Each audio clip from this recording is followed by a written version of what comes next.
നിങ്ങൾ അധികം ഫലം പുറപ്പെടുവിക്കുകയും എൻ്റെ ശിഷ്യന്മാരായി തീരുകയും ചെയ്യുന്നതിനാൽ പിതാവ് മഹിമയുള്ളവനായി തീരുന്നു.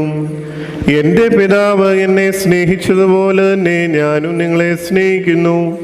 നിങ്ങൾ എൻ്റെ സ്നേഹത്തിൽ തന്നെ വസിപ്പിൻ.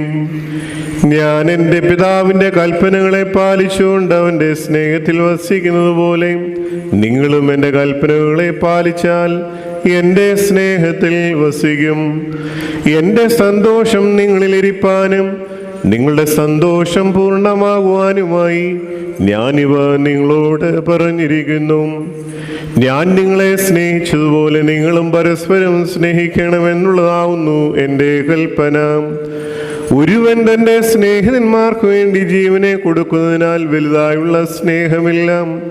ഞാൻ നിങ്ങളോട് കൽപ്പിക്കുന്നതെല്ലാം പാലിച്ചാൽ നിങ്ങൾ എൻ്റെ സ്നേഹിതന്മാരായിരിക്കും. ഇനി